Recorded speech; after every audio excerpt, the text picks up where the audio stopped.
며칠 전에 우리 딸 예나하고 산성을 한 바퀴 돌았습니다. 별것도 아닌 것 같은데 처음 시작할 때부터 마주하게 되는 오르막길이 생각보다 힘이 들었습니다.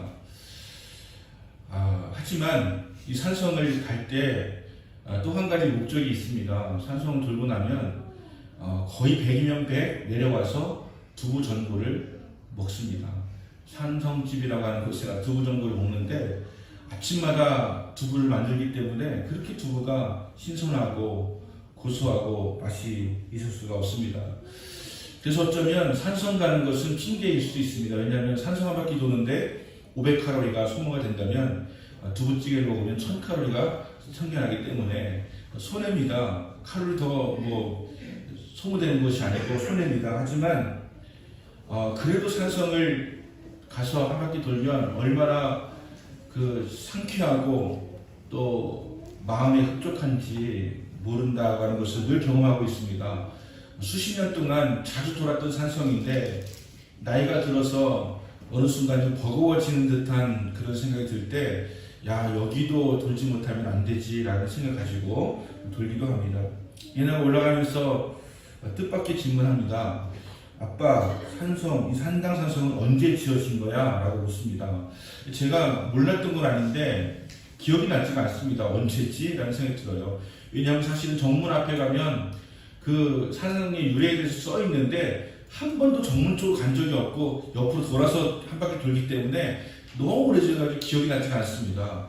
그래서 그냥 또 체면에 대답을 안 하면 안 될 것 같아가지고 고려시대인가 이렇게 하고 얼버무렸던 기억이 납니다. 하지만 내려와서 바로 한번 찾아봤습니다. 그랬더니 상당산성은 백제의 상당현이라고 하는 고려가 있을 때 지어진 것, 토성으로 지어진 것이고, 그 다음에 김유신 장군의 셋째 아들이 여기에 서원 술성이라고 하는 것을 지었다고 하는 것이죠. 그러니까 상당이라고 하는 유래, 서원이라고 하는 유래가 다 거기서부터 나온 것입니다. 상당산성은 백제가 여기 차지하고 있을 때 처음 시작되었고, 김유신 장군의 셋째 아들을 통해서 지어졌다고 하는 것을 이렇게 알게 되었습니다. 산성 한 바퀴가 4,400m니까 평지로 걸으면 1시간 걷는 것이고, 조금 빨리 걸으면 한 40분, 50분이면 한 바퀴를 돌 수가 있는 것입니다.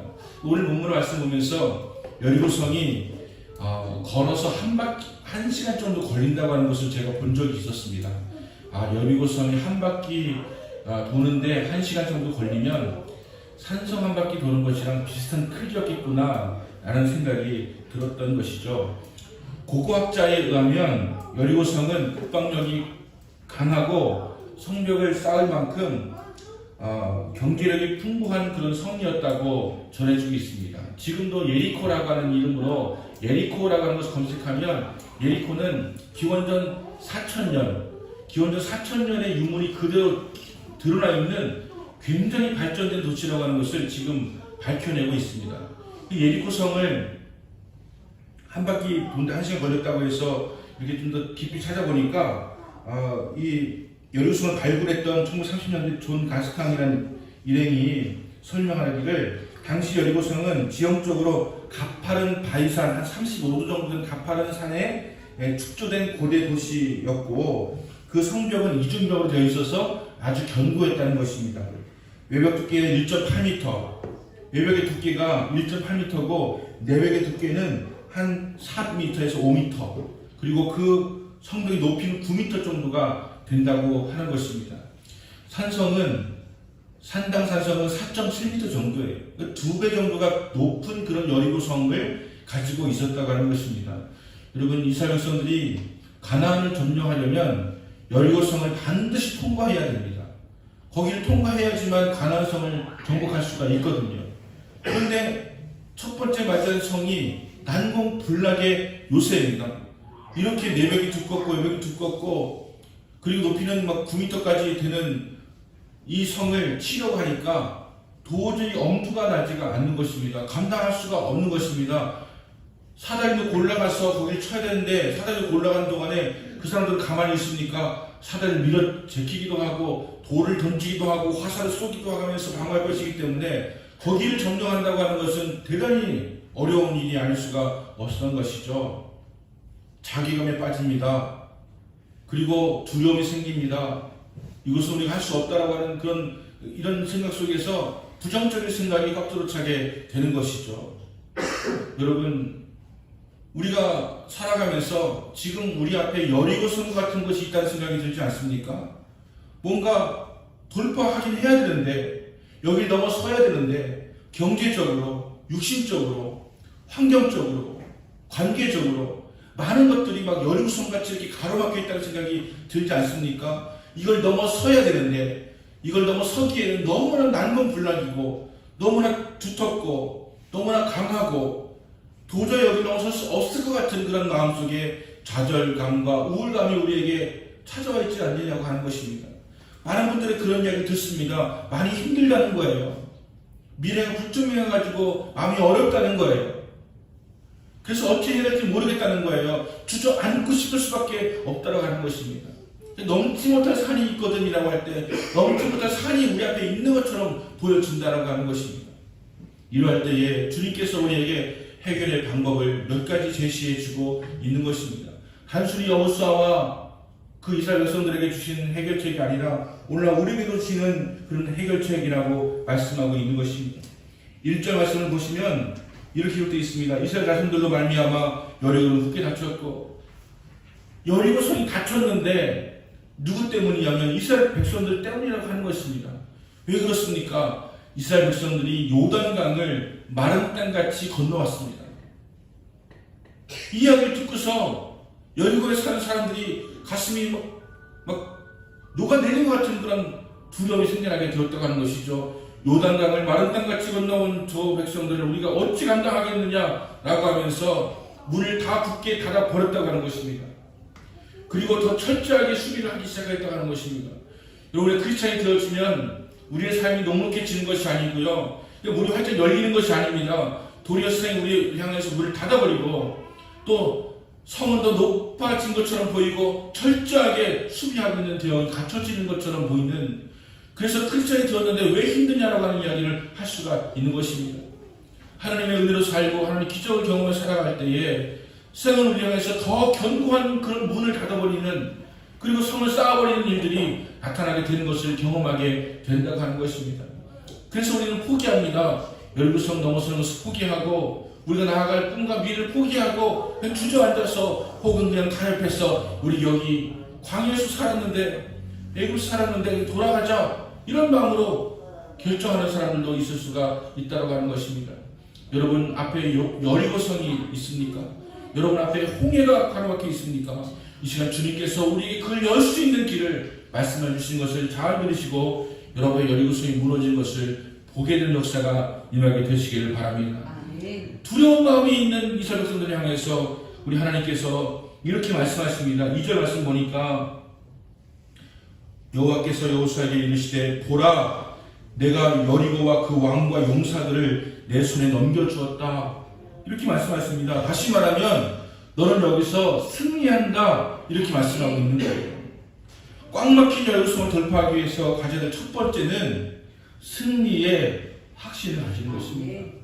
여러분 확신을 가지시라고 하는 거예요. 이 싸움은 하나님께서 함께 싸우신다면 이길 수 있다라고 하는 확신을 가지는 것입니다. 그리고 이것이 믿음이에요. 믿음은 현실에 안주하는 게 아니지 않습니까? 믿음은 현실 보고 절망하고 낙심하는 것이 아니지 않습니까? 믿음은 현실에서 절망과 낙심의 것들이 있다 할지라도 이것을 주님께서 주신 능력으로 돌파할 수 있다고 하는 확신을 가진 것입니다. 물론 승리는 미래적인 것이고 현실은 갑갑하지만 미래는 하나님의 손에 달려있다라고 하는 확신을 가지고 나아갈 때 우리는 승리할 수가 있게 되어진 것입니다. 도전하는 것입니다. 끊임없이 도전하는 것입니다. 왜냐하면 승리할 수 있으니까. 하나님께서 함께 하시면 승리할 수 있으니까. 그래서 첫 번째 가져야 될 것은 승리의 확신을 가지라. 여러분 건강에 대해서, 사업에 대해서, 미래에 대해서 여러분 확신을 가지세요. 주님이 나와 함께 하시면 나는 승리한다. 이길 수 있다. 확신 가지고 시작하라고 하는 것입니다. 제가 관상을 볼 줄을 몰라요. 점도 칠 줄 모릅니다. 심지어 마음에 여러분 무슨 생각하고 있는지 아무것도 몰라요. 아무 걱정하지 마세요. 설사 여러분이 눈동자는 저를 쳐다보고 마음으로 딴생하고 있지 않아요. 저는 모릅니다. 아무것도 몰라요. 하지만 제가 비교적 어느 정도 알 수 있는 것이 있는데, 저는 크리스찬과 천주교인과 불교인의 얼굴과 안색을 보면 저 사람은 크리스찬인지 천주교인인지 불교인인지는 알 수 있을 것 같아요. 왜냐하면 그들을 지배하고 있는 정신이, 지배하고 있는 영이 그들 얼굴 가운데 나타나기 때문인 것이죠. 물론 어느 정도의 신앙이 있고 도력이 있는 사람이라고 할 수가 있겠습니다. 그러면 크리스찬은요, 일단 가장 밝습니다. 크리스찬 얼굴이 밝아요. 그리고 불교도들은, 불교에 좀 심취가 있는 분들은 좀 진지해요. 얼굴에 좀 묵직함이 있어요. 잔잔함이 있어요. 그 중간쯤 되는 것이 천주교인이다 라고 하는 제 개인적인 인상적인 생각을 가지고 있습니다. 크리스찬이 가장 밝습니다. 왜 그럴까요? 걱정과 근심, 염려를 주님께 맡기기 때문이에요. 걱정, 근심이 없어서가 아니라 있는데 맡기기 때문이에요. 불교들은 그것을 깨달으려고, 성찰하려고, 도를 깨치려고 막 애쓰고 힘쓰기 때문에 진지합니다. 그래서 불교인들 보면 진지한, 귀가 널쩍하고 이렇게 크고 뭔가 진지하고, 하지만 손으로는 돈을 달라고 하는, 이렇게 돈을 달라고 하는, 이렇게 하고 있지 않습니까? 부처님은 계속 돈을 달라고 이렇게 하고 계세요. 왜 그런지 모르겠지만 돈을 달라. 다이 감사한 것은 동전을 달라고 하는 것이기 때문에 그렇게 많이 주지 않아도 될 것이다 라는 생각이 들 때가 있습니다. 그렇습니다. 여러분, 크리스찬들은 얼굴이 밝습니다. 여러분 얼굴의 표정을 보세요. 요즘 여러분 얼굴이 밝으세요? 요즘 표정이 진지하세요? 요즘 표정이 애매하세요?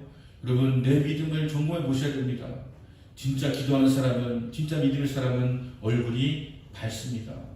문제가 없어서가 아니고, 걱정이 없어서가 아니고, 이 모든 것을 하나님께 맡길 수 있고, 우리는 이것에 대해서 반드시 승리할 수 있다고 하는 확신을 가지기 때문에 우리 얼굴이 밝을 수가 있다라고 하는 것입니다. 지금 여리고문이 닫혔습니다. 홍해가 가로막혀 있습니다. 하지만 하나님께서는 홍해를 가르셨지 않습니까? 여리고성을 무너뜨리지 않으셨습니까? 우리는 이것을 믿고 승리와 확신을 가지고 살아가는 여러분 되시길 바랍니다. 확신을 가지세요. 그걸 믿음으로 고백하세요. 주님, 지금 제 형편이 어떠할지라도 저는 반드시 이길 줄로 믿습니다. 승리할 줄로 믿습니다. 확신합니다. 이런 고백하신 여러분 되시길 바랍니다. 두 번째는 말씀 중심으로 나가는 것입니다. 13절 말씀 보니까 제상 7은 양양 나팔 7을 잡고 여호와의 궤 앞에서 계속 행진하였다. 행진하라고 말씀하십니다. 우리 하나님께서 이스라엘 백성을 향해서 하루에 한 바퀴씩 돌라고, 여기서 하루에 한 바퀴씩 돌라고 이렇게 엿새를 하고 7째 날에는 7바퀴를 돌라고 그렇게 말씀하십니다. 여러분, 여리고성 한 바퀴 도는 게 산성 도는 것만큼 쉬울까요? 저는 그렇지 않을 거라고 생각합니다. 거기에 그렇게 도로가 잘 나 있을까요? 그리고 거기에 위에는 그 여리고 사람들이, 군사들이 활을 겨누고 있는데 거기 도는 거 마음 편하겠습니까? 쉽지 않을 거예요. 한 바퀴 돈다고 하는 거 쉬운 것이 아닙니다. 어떤 사람은 뭐 날듯이 달려갈 수 있을지 모르겠지만 어떤 사람은 힘이 없습니다. 그런데 한 바퀴 돌라고 말씀하세요. 그리고 마지막 7번째 날에는 7바퀴를 돌라고 말씀을 하세요. 제가 볼 때 너무 쉬운 것을 주셨다고 생각할지 모르겠지만 쉬운 일 아닙니다. 게다가 말하지 말래요. 여기서 돌려서 말하지 말아라. 저의 성경에 들렸지 말아라. 말하지 말아라 이렇게 말씀하세요. 말하지 않고 막 돌덩이에 넘어지기도 하고 또 막 언덕이 높아 힘들어가지고 애구 막 하면서 할 수도 있는 것이고 한데 말하지 말래요. 그리고 한 바퀴씩 돌래요. 그러면서 정해주십니다. 앞에는 제사장이 앞장서라. 여러분, 앞장서는 건 누가 서야 됩니까? 교회 직분자가 앞장서라는 얘기예요. 장로가, 권사가, 집사가, 그리고 사역자가 앞장서라. 앞장서라는 거예요. 그러면서 그 앞에 여호와의 궤를 가지고 나아가는 것입니다. 우리가 어디 나가든지 간에 하나님 법궤를 앞세우고 나아가라고 말씀하는 것입니다. 승리의 비결, 그냥 여리고만 돌면 됐죠. 왜 궤를 메고 가라고 하세요? 라고 하시지만 하나님께서는 우리의 삶의 중심에 말씀을 두기를 원하시는 것입니다. 말씀 중심의 삶을 살아야 우리가 승리할 수가 있다라고 하는 것입니다. 여러분 혼돈되십니까? 방황하십니까? 아니면 어디로 가야 될지 무엇을 해야 될지 잘 모르겠습니까? 아니면 여리고성과 같이 초롱성이 여러 앞에 가로막고 있다는 생각이 드십니까? 홍해 앞에 가로막고 있다는 생각이 드십니까? 다시 말씀에 집중하셔야 됩니다. 다시 돌아오셔야 됩니다. 그래 주님께 물으셔야 되고 주의 말씀을 들으셔야 됩니다. 그것이 우리의 삶의 방황을 멈추는 길이고 우리가 성공할 수 있는 비결이 된다라고 말씀하고 있는 것입니다. 하나님 말씀을 들어야 우리의 삶의 기준이 잡히고 또 우리의 방법이 생각나게 되는 것이고 또 모든 가로막힌 장벽을 헤쳐나갈 수 있는 돌파구를 열 수 있는 방법이 생겨나게 된다라고 하는 것입니다. 말씀 중심 산다고 하는 것은 무엇입니까? 하나님 말씀을 가까이 하셔야 됩니다. 주의 음성을 들으셔야 됩니다. 언약궤를 중심으로 해서 나아가는 이스라엘 백성들 앞에서 언약궤가 앞에 가기도 하고 뒤에 가기도 하고 하여간 동해 가는 그런 일들이 있었다고 하는 것을 기억하면서 우리의 삶의 말씀이 중심이 되는 삶을 살아가야 된다고 하는 것입니다. 내 인생의 가장 큰 복은 하나님과 동행하는 것입니다. 우리 앞에 어떠한 요단이 있다 할지라도 법궤가 앞장서 나아가면 요단이 갈라집니다. 아무리 장단 여리고가 놓여있다 할지라도 하나님께서 함께 하시면 여리고가 무너지게 되어지는 것입니다.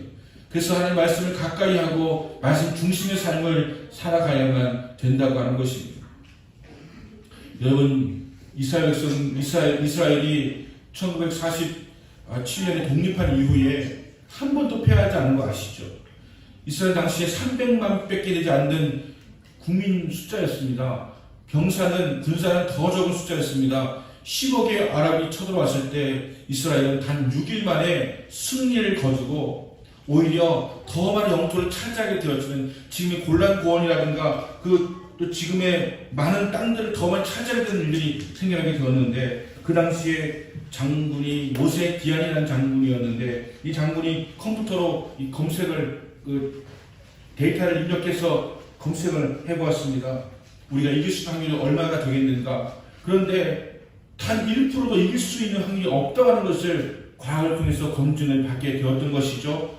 그래서 이 디안 장군은 컴퓨터를 내동댕이 치면서 우리는 과학으로 싸우지 않는다. 믿음으로 싸운다. 이렇게 선포하고 믿음으로 싸우기 시작했습니다. 어마어마한 병력이 이스라엘 군 앞에 웅집해가지고서 한 발짝 두 발짝 쳐들어오기 시작하는데 이스라엘 백성들은 적은 인원을 가지고 그 앞에 서서 싸우기 시작하는 것입니다.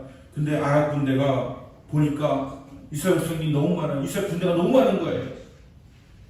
전체 인구가 300만이니까 군대는 말하자면 10만도 20만도 되지 않을 수 있는 그런 군대였는데 너무 많은 거예요. 그들이 겁을 먹습니다. 그래서 그들은 결국 항복을 선언하고 전쟁에서 패하게 되었는데 그들이 본 환상은 무엇이었느냐라고 이야기할 때 그들이 본 것은 이스라엘 군대만이 아니라 천군과 천사였다는 것이에요. 너무나 많은 병력들이 보니까 하나님의 군대요 하나님의 천사였다고 하는 것을 그들이 나중에 고백하게 되더라고 하는 것입니다. 그래서 10억 대 300만 명 군대로 따지면 정말 10분의 1, 100분의 1도 안 되는 그 군대를 가지고 이스라엘은 승리를 거두었고 4번에 걸친 아랍과의 전쟁에서 승리를 거두어서 이스라엘은 오히려 더 큰 영토를 차지하고 지금은 그 누구도 감히 함부로 할 수 없는 그런 나라가 되었다고 하는 것입니다.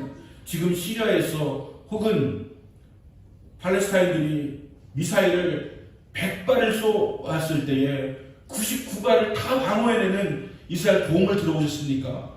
예루살렘 도움이라고 하는 것이 있는데 미사일을 막 쏘면 그걸 다 추락시켜버리는 거예요. 단 하나밖에 안 떨어지는데 그것도 어느 정도 막아내지 않아도 되는 어떤 그런 지역에 떨어지게 되기 때문에 우리나라도 그런 패트리어트 시설이 갖춰져 있습니다. 그래서 북한에서 미사일 쏴도 웬만큼 다 방어를 해낼 수가 있다고 하는 거예요. 하지만 어떻게 이스라엘이 강한 나라가 될 수 있었느냐라고 하는 것은 하나님이 지키셨기 때문에 설명이 가능한 것이지 그들의 군사력만으로 설명할 수 있는 것이 결코 아니었다라고 하는 것입니다. 여러분 하나님의 동행을 믿으세요. 그러려면 여러분 말씀을 가까이 하면서 말씀 중심의 삶을 살아가야 된다고 하는 것입니다. 세 번째는 침묵의 시간을 가지라고 하는 것입니다. 우리는 너무 시끄러워요. 그리고 우리가 하루하루 살아갈 때도 전에는 그 공부할 때 라디오를 틀어놓고 공부하는 사람이 있었어요. 그것은 약간 소음이 있어야 오히려 집중에 도움이 되어지니까 라디오를 틀어놓고 하는 거예요. 또 약간 소음이 있어야 된다고 하면서 귀에다 뭘 꽂고서 음악을 들으면서 공부하는 경우도 있었어요. 근데 요즘에는 잠시라도 소음이 없으면 견딜 수 없는 세상을 살아가고 있습니다. TV를 보든지 아니면 뭐 라디오를 듣든지 아니면 무슨 그 음악 방송을 듣든지 계속 뭔가 들어야 되는, 그리고 뭔가 시끄러워야 되는, 잠시의 조용함도 허용하기 어려운, 그래서 잘 때까지 잠들어서도 뭔가 들어야 되는 그런 시대를 우리가 살아가고 있지 않습니까? 아무것도 들리지 않는 곳에서는 그 적막함 가운데 두려움을 느낄 수 있게 되어지는 그런 세상을 우리가 살아가고 있다고 하는 것입니다. 집에 들어가면 제일 먼저 TV부터 틀고 누군가의 소리가 들려와야 되고 또 나도 뭔가 말하지 않으면 안 되고, 그래서 말과 말 그리고 소리와 소리, 수많은 그런 잡음과 그런 소리들이 들려오는 거 알고 살아가고 있는 것입니다. 우리는 조용할 시간이 없어요. 우리는 묵상할 시간이 없어요. 우리는 가만히 있을 시간이 없어요. 뭔가 듣지 않으면 안 되는 것을 살아가고 있습니다. 여러분, 조용히 내 자신을 돌아보고 조용히 주의 음성을 듣고 하는 그런 시간을 가져야지만 우리의 삶에 돌파할 수 있는 능력이 생겨나게 된다라고 하는 것입니다. 우리가 알고 있는 큐티라고 하는 것은 quiet time의 약자입니다. 조용한 시간, 침묵의 시간이라는 뜻이에요. 우리에게 단 7분의, 단 10분의 침묵의 시간이 우리의 삶에 얼마나 중요한 성공의 요인이 된다고 하는 것을 우리는 알아야 됩니다. 침묵의 시간. 아무것도 말하지 않고 아무 소리 듣지 않고 하나님의 음성을 들을 수 있는 그 침묵의 시간을 우리가 가져야 된다고 하는 것입니다. 제가 고속도로를 타다가 몇 번 나가는 IC로 나가지 못하고 지나친 적이 있었습니다. 예를 들면 천안에 가서 신학교에서 강의를 해야 되는데 천안 IC로 가지 못하고, 천안 호서대학교 강의할 때였는데 천안 IC로 가야 되는데 나가지 못했어요. 그리고서는 한참 지나칩니다. 왜 그럴까요? 뭔가 다른 소리에 귀를 기울이고 누군가가 막 찾다 뭔가 하고 있을 때 거기 지나가지 못하고 지나쳐 가버리는 거예요. 주위에 봐야 되는데 그걸 보지 못하고 지나쳐 가는 것입니다. 그래서 결국 안성까지 가서 돌아가지고 오다 보니까 수업 시간 늦어가지고 내가 늦는다 라고 연락했던 적도 있었습니다. 여러분이 잡담하는 사이에, 여러분 다른 사람들과 교제하고 이야기하는 사이에, 아니면 다른 것에 집중하고 우리가 듣고 있는 사이에 주님의 음성이 지나쳐 버릴 수가 있는 것입니다. 주님께서 이사야 성경에서 말씀하세요. 너희들 말하지 마라. 들리지 마라. 그렇게 말씀하세요. 쉬운 일 아닙니다. 1시간 동안 말하는 것도 쉬운 일 아닌데 마지막 7바퀴, 주일과 같은 날이겠죠. 7째 날은 7바퀴를 돌면서 말하지 말라고 그렇게 말씀하십니다. 왜냐하면 그렇게 말하고 떠드는 사이에 나팔 소리가 들려오면 듣고서 소리를 질러내야 되는데 나팔 소리 들을 수가 없으니까 너희들 말하지 말아라.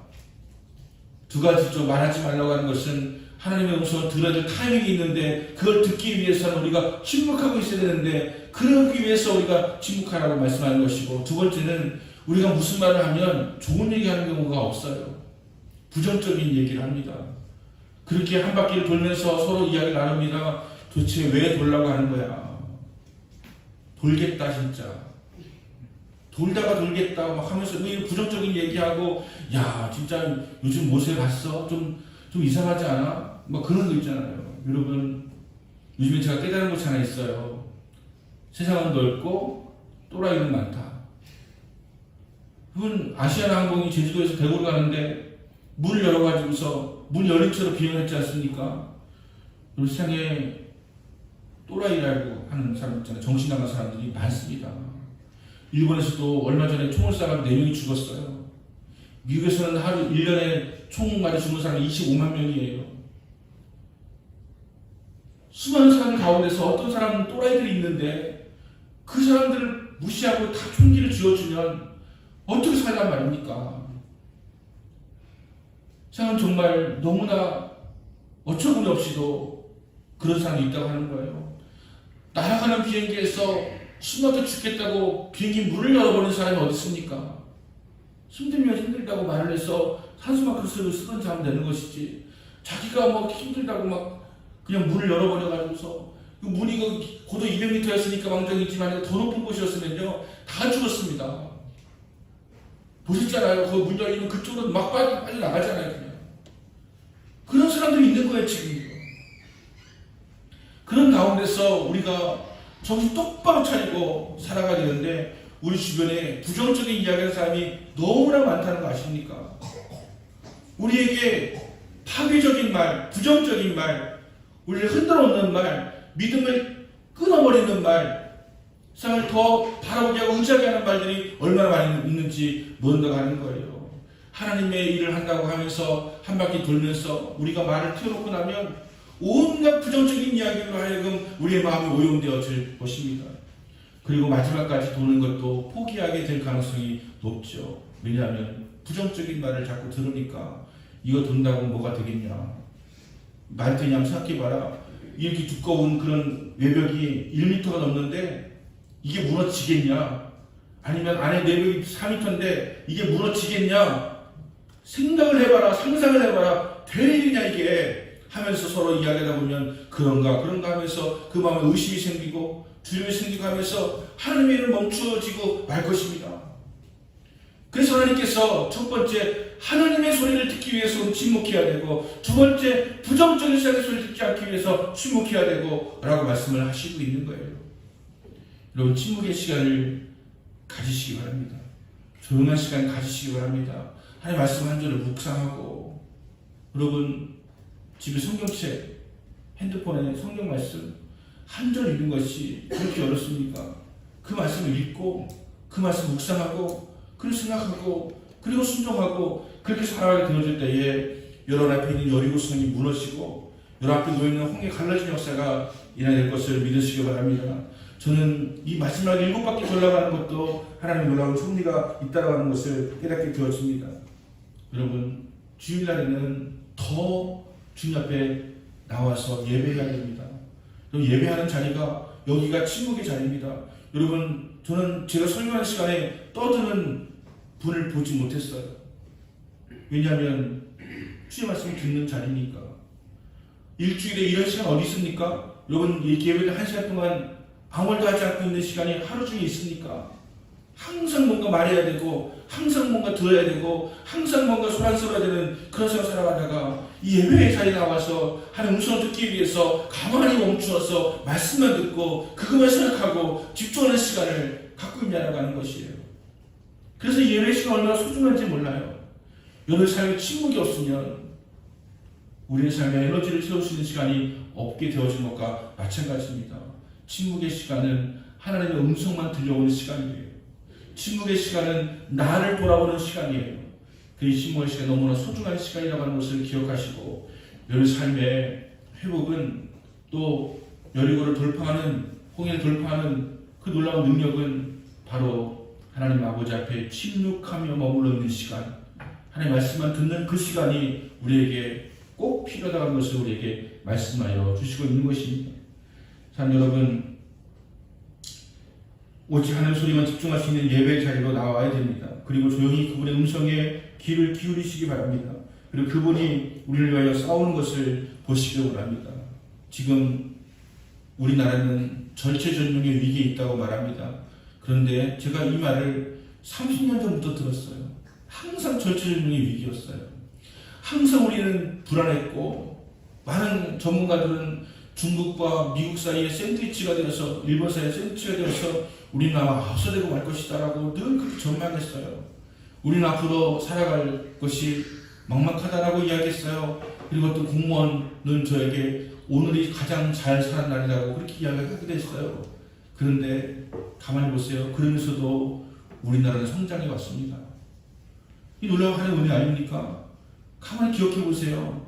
우리는 지지고 볶고 해서 더 이상 살 만한 이유가 없는 것처럼 보이고 부정적인만 가득한 가운데서도 우리나라는 발전해 왔어요. 반도체 이제 기울어가면 어떡하나 하는 그런 생각이 들 때에 우리의 자동차가 세계 이제 1위를 향해 달려가고 있어요.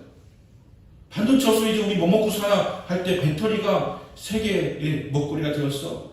지금 배터리의 잔고가 수주 받은 잔고가 1000조예요. 1000조. 이 받은 것만요.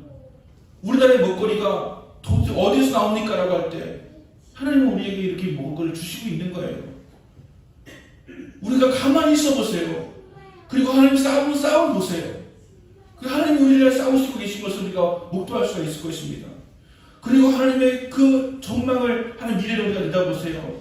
여러분이 할 일이 무엇인지를 깨닫게 되어질 것입니다. 가만히 바라보세요. 하나님 우리에게 얼마나 큰 은혜를 베푸고 계시는지 하는 것입니다. 우리는 막 살기에 발버둥 치지만 정작 우리가 살고 있는 것은 하나님의 은혜입니다.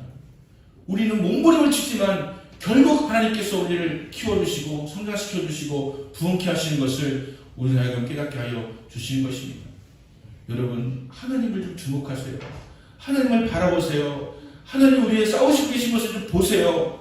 무시하고 바라보고 다른 데만 다 바라보고 우리의 유익만 쾌락만 쫓으면서 살아가다 보니까 하나님의 손을 기억하지 못하고 하나님 우리의 싸우신 것을 보지 못하고 그렇게 살아가는데 우리는 하나님의 싸우신 것을 주목해 보십시오. 그리고 여러분의 믿음이 생겨나게 되어질 것입니다. 그리고 어리석음이 무너진 것을 보게 되어질 것입니다. 여러분 가로막혀 있던 모든 부정적인 것들이 무너진 것을 보게 되어질 것입니다. 그리고 여러분 반드시 승리하게 되는 것을 믿으시기를 바랍니다.